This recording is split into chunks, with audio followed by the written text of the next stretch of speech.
The mother-in-law went and begged Peter. Peter then agreed. When I went to Peter's house, what I heard in Peter's house, Peter chased me and my son that we should leave, pack our load. My child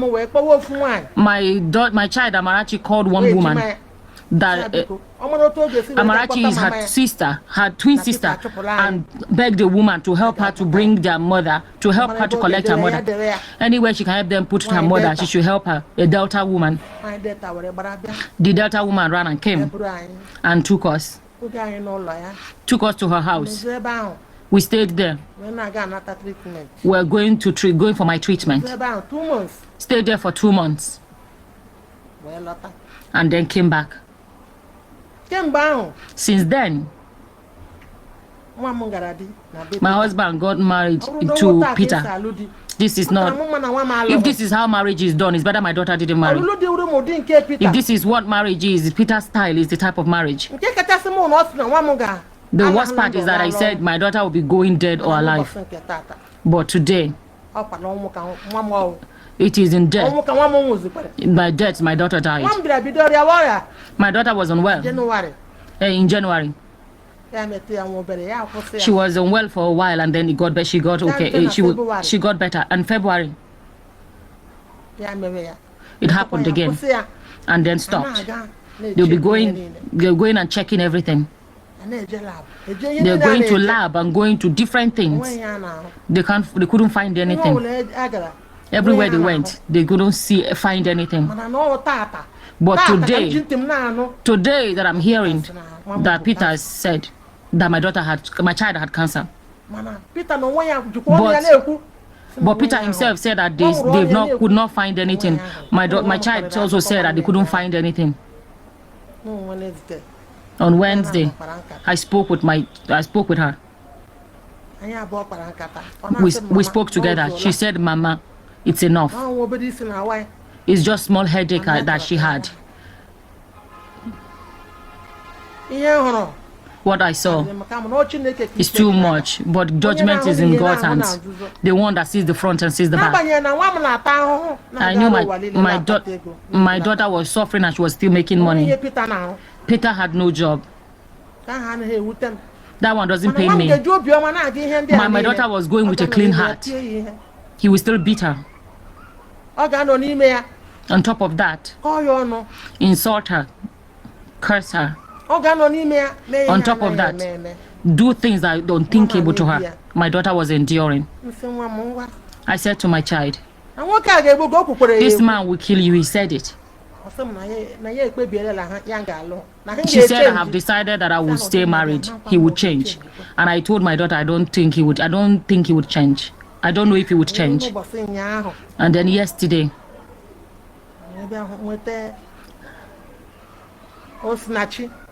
I got Osinachi. We spoke together on Wednesday. I called her. She answered. When she finished answering, I said, "How are you?" She said, "Mama, I'm fine." My mother, I wished her well. I said, "God, praise you for being there for my daughter." God, that's what I was saying to God. And then I called her, said to her, we'll praise God for all he has done. She said, "No problem." She said, "Mama, the nurse said there's something the nurse wants to check. We'll talk. I will call you back later."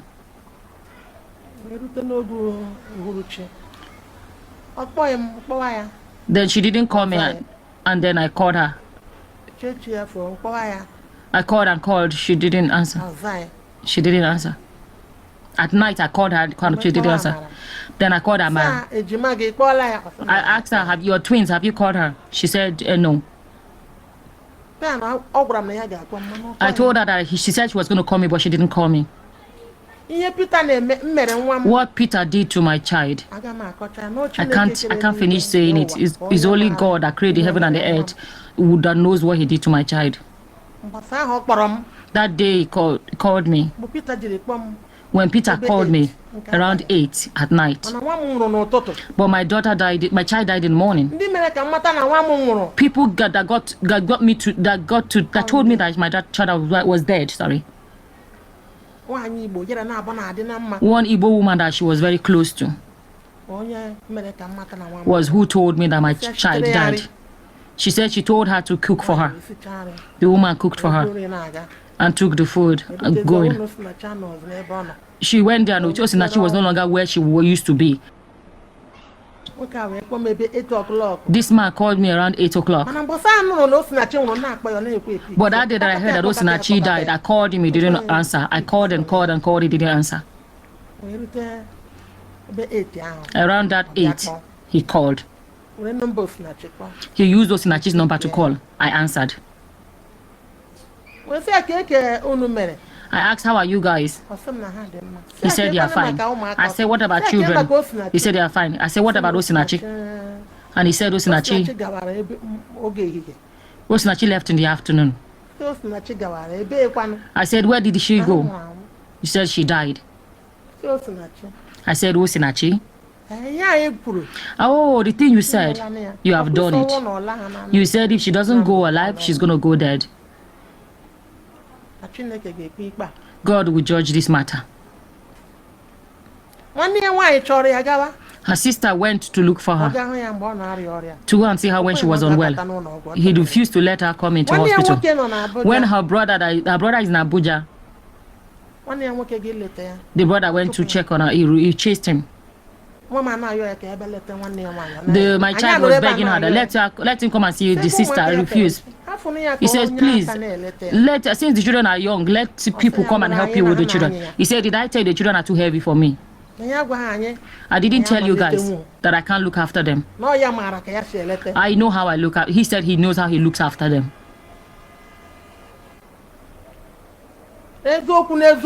Truly, truly. It pains me. But it doesn't pain me too much because God knows everything. God knows everything. Since he's my type of person, that God allowed somebody like Peter Nwachukwu to come and meet. God, he never had. Since these children were born, they don't know my house. They've never brought them to my house, even once, only when they were small, that I said they should bring them. The children want to come to my house. The man said they have no business with them. Not me. I suffered when they were doing the wedding. I carried wedding gown to go to Upo. Only God, thank God they didn't rape me that night. The way I suffered for that man. Carry this thing, I went. No network. God would take all the glory.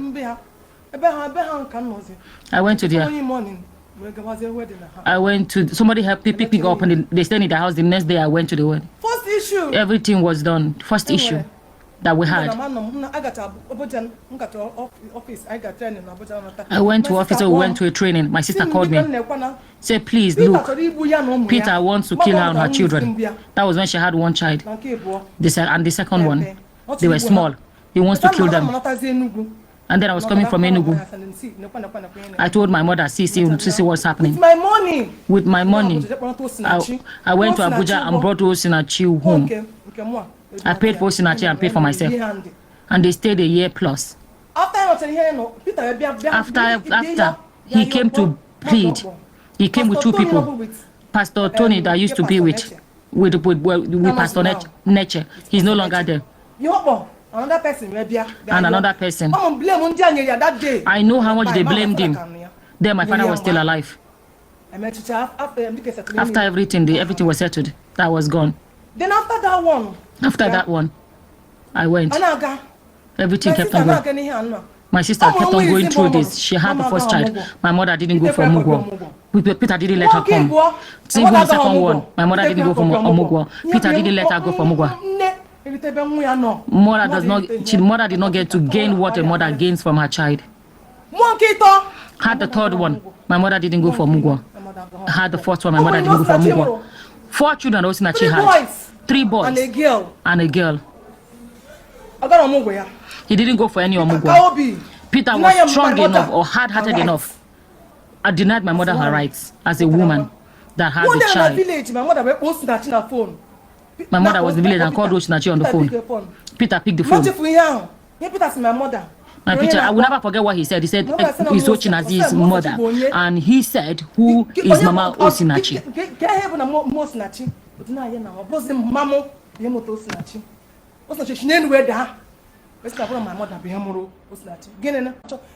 Peter doesn't want to use his eyes to see my mother. He doesn't want to see any of us, me and my siblings. My brother that is in Abuja, the same thing. He doesn't want to see anybody. Anybody that's from Osinachi. I called my sister Osinachi. Osinachi.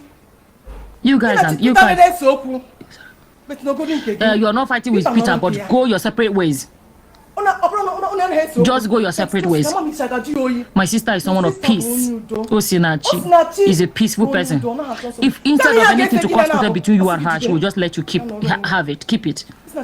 She doesn't like trouble. She's just like my father. She just behaves like my father. I am Osinachi. My sister Billy. It still feels like a dream to me. I still don't understand what's going on. I have chills. Peter, my name is Amarachi. Amarachi Eze. I am a twin to Osinachi Nwachukwu. Peter Nwachukwu is who married her. It was Glorious Singers program. We went to Abuja. That was when Peter started following her. As if they said to him that they wanted to put him in somebody's life to destroy the person. Peter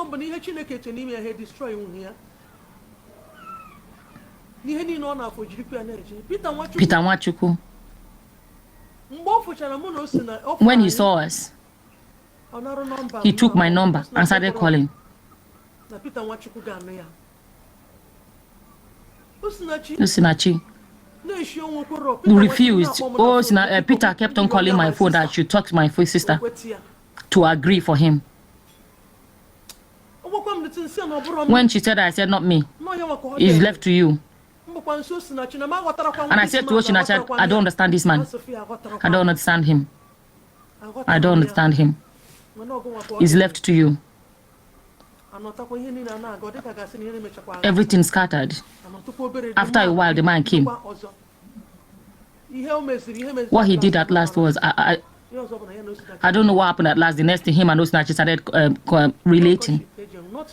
There was no courtship, nothing. Nothing was done. The next thing, they've agreed. He did this, did that. He was calling me on the phone then, until he got what he wanted. He felt that there's money. He did everything fast. He made it everything fast. Did the bride price. After bride price was done, Peter didn't have my number anymore. I married before my sister. She bought me clothes. We both wore white. We're all wearing white.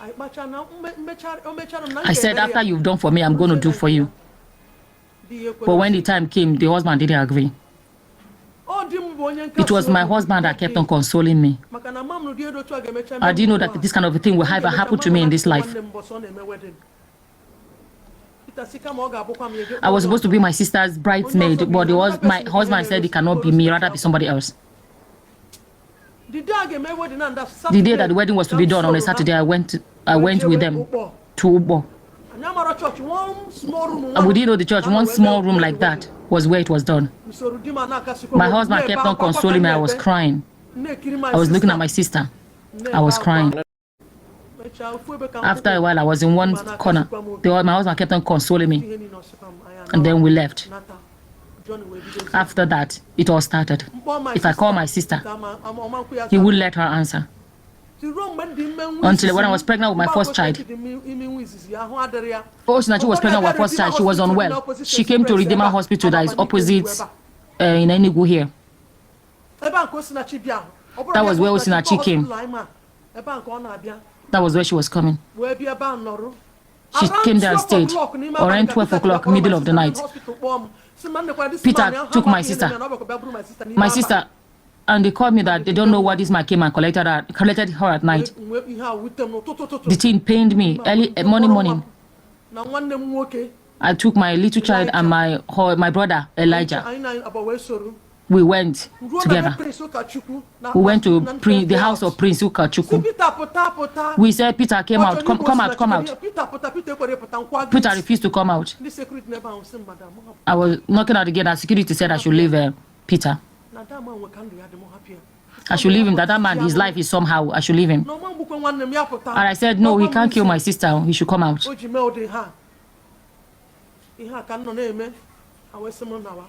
That's what they told me to go home.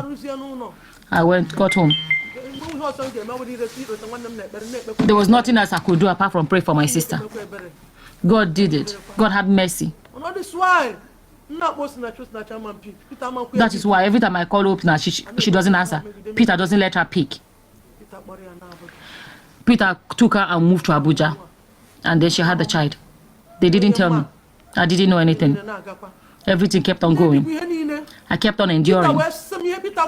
Peter said to me, that he's going to separate me and my sister. That he will separate me and my sister. Hi. He said this. I thought it was a joke. And I went to convention in Abuja. I got there and stayed. I told my sister I was coming. She said I should tell her husband. I called her husband. What the man said to me is that I was in Dunami's vehicle. I was at the back of the vehicle. I didn't have money with me, nothing. I stayed there. I called this man. I said I'm coming. What Peter said to me is you're not coming to my house. Go and repent. I said no problem. And then I felt chills. I went to that convention, stayed there. I didn't know anybody. I didn't have money to feed. I was unwell. I was unwell. Peter is wicked. I was unwell. I didn't know what to do. I was there. My sister to see me. I stayed at the back. I saw my sister coming. She saw me and started crying. My sister couldn't cook and bring for me. The husband refused to let her cook for me. I knew nobody to feed me. I was sitting by the toilet. My legs were swollen. Don Charles came and took me. After that one happened. Another time I said I would go. One minister arranged for me to come with them. He said I should come with them. I went with them with the vehicle. The vehicle dropped there. Everybody went to the hotels. Me, I took my bag. This is the second convention I went to. I took my bag and came out. I stood there. I stood there and night came. And then everything had closed. Nobody to give me food. I didn't have money. Nobody to give me food. Because of the way things were. I didn't tell my husband. I just told my husband I was going to convention. I went and stayed. One thing God did for me that day. God did that day. God wanted to just glorify his name. That day my sister said he wants us to sing. Peter didn't know. If Peter knew, Peter would not have agreed. That day, Shola,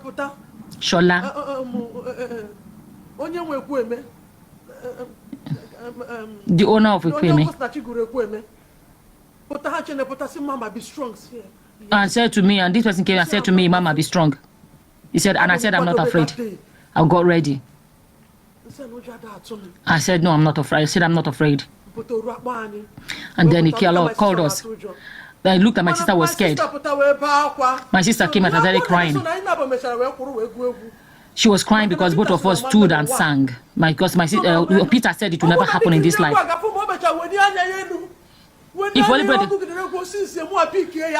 If everybody that watched you would see that she sang, she raised her voice and sang, and then I picked the song when she was crying.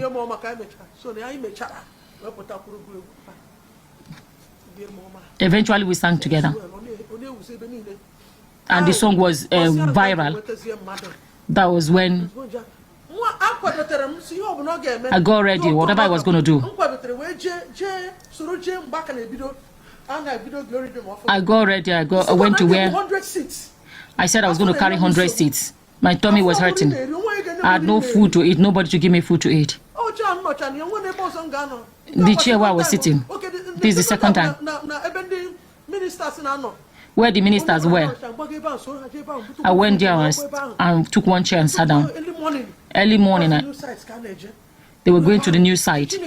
I got there and I said to God, I'm going to carry 100 seats. 100 seats I was carrying. Caterpillar was marking. That was the first day. That was the first day they went to the new site. I carried 100. Even the thing that was worrying me, I didn't feel it anymore. The person that gave me money that day, Reverend Pastor Mark, one of the patron of the Glory Singer, gave me money that I used to buy. I got plantain and got things and ate that day. Then in the morning, my sister opened her mouth and said that I should come. Let's go to their house. Peter said no. You should go straight to Peace Park. And my sister said she does not want me to go to Peace because she doesn't like the way Peace drive. I said it is well. I said nothing will happen to me. I called my husband. I'm entering Peace. Peace was driving the way they drive. Driving the way they drive. I got to Enugu. We got to Enugu. I said, God, praise be to you. I said, God, praise be to you. You have done what makes you God. I don't know where to start speaking. That was when God announced me that because I said I was going to carry 100 seats. Maybe, I don't know if that's why. That was... Oh, I was supposed to sing with my sister, and the Peter said it will never happen again. We're getting ready for anniversary. I came for another convention for the new site. Shola took my name. Anytime that I'm coming, I should tell him. My sister said we will sing together. We already sold clothes. We already saw clothes we're going to wear. We didn't even get to wear it. Peter didn't agree. Got to that day. He knew we were supposed to sing together. They already told him. I got there. I was waiting for my sister. Waiting for my sister. The next thing was, my sister called me. I'm coming. I knew there was danger. I looked at there was no... And I said, okay, I'm waiting for you. The next day, Bro Shongo called me Mama. Mama. Hold yourself, Mama. Hold yourself, Mama. Hope you can sing alone. Hope you can sing alone. And I said, yes. And he said to me, Peter, drove to the gate, dragged my sister and put her in the car. And took her back home and locked her at home. She didn't come. Only myself sang the song. I endure this thing, continued enduring. If I want to talk, my sister will be pleading with me. We went to a program in Lagos, Unusual Praise. He said he should not allow myself and my sister to sit together. Anybody that watched it will see that I was sitting far, my sister was sitting far. He didn't allow two of us to sit together. The keyboard kept on saying to me, Mama, shift. I don't want trouble. Everybody was afraid of him. Everybody was avoiding him. Everybody was avoiding Peter Beast. Mama shift. Distraction everywhere. There was distraction everywhere. My sister was like a person I was carrying. What she was going through. After I went back. We kept on enduring. My sister would come to Enugu, he won't let her come home. She said she kept on calling on the phone that Peter is breaking her heart. He said there was one day that Peter took mop and to hit her. Peter. He took holds her and beat her. Osinachi was hiding it.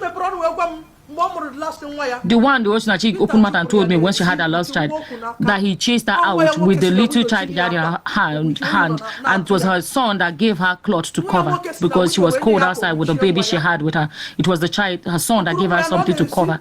She carried her child and stayed outside. Osinachi does not open her mouth because she knows if she tells me, I will tell my mother. Peter said we have nobody that he will deal with us. That nobody will say anything. Nobody will do anything, basically. Peter kept on mistreating her. She kept on enduring it because of heaven. She was enduring it. Even some people that he insults on the phone, Osinachi will go and beg on his behalf. Before Osinachi will go to a program, money has already gone into his account. There was one she showed me the amount they paid her, 40,000. She said they didn't do well. Peter took the money and called her a thief. Took the money from her and called her a thief. Peter doesn't have a job. He does nothing. He's the one that tells Osinachi where she will go to program. She could have gone far, but Peter was one pressing her down. He was the one that tells her where she can go. Wherever he tells her to go, she'll go. Before she would even come back, they've already paid the money into Peter's account.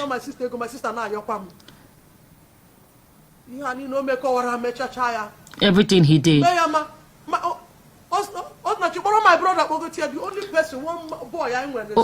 Osinachi took my brother, the only boy we have. He's living in Abuja, in a ghetto in Abuja. The only son we have left, the only male child we have, he's living in Abuja. He's living in a ghetto gutter. He's living in. Nobody can help him.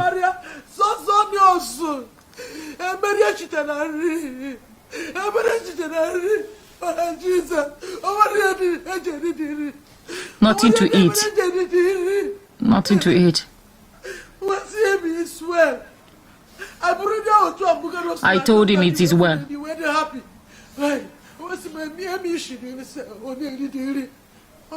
was eating the food. I cooked. I missed that part. Sorry, guys. He said this food is yummy. This food is yummy.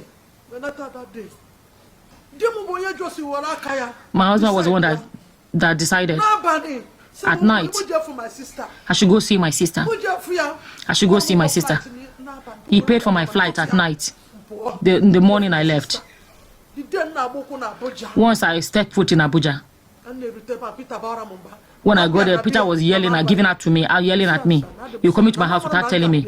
I said, sorry, don't be offended. I didn't know I was going to come. I was pleading with him. If Peter would tell the truth, that's exactly how I was pleading with him. I said, anything at all, please forgive. He said, you think you can kill me. You guys think you can put me in your armpit. You don't know that I'm a strong man. This is what Peter was saying. He was going towards the bathroom. You don't know that I'm a strong man. You think you can kill me. And I said to him, my father, forgive. When he continued, that was when I called him Peter, Oga. Peter said to me, he said I should get out. Myself and my brother, I should get out. The priest, Ukachukwu is coming. He doesn't want them to see us. And I said I didn't come for Prince. I came for my sister. When he comes out, go. He said no. He doesn't want them to see us. My sister and I said to him, Peter, why are you telling them to go? Peter, when Prince comes, they can leave. He started shouting at her. Are you going to tell? He said to her, are you going to tell me what I'm going to say? Are you going to tell me what I'm going to do? My sister said, I'm sorry. My sister was begging him. that she's sorry, that she's sorry. He bleeded with him. The man locked his heart and said, I should leave. And I said, I'm not leaving. I said, I just came from Enugu. Peter, did I do anything to you? What, Peter, did I do anything? I said, what, did I do anything to you? He said, I'm finished. He said he has finished what he has to say. And my sister pleaded with me. And I said, Peter, you're breaking my heart. Osinachi Nwachukwu, the daughter of... Osinachi is not a troublemaker. She was like my father. I'm the only one that makes trouble. But if you do anything to her, the only way you know that she's upset is she's just crying. I held on to my heart and I was like, Peter, you... Oh no, Osinachi held on to her heart and was saying, see, Peter, you're breaking my heart. And she was biting her lips and saying, you're breaking my heart. You're breaking my heart.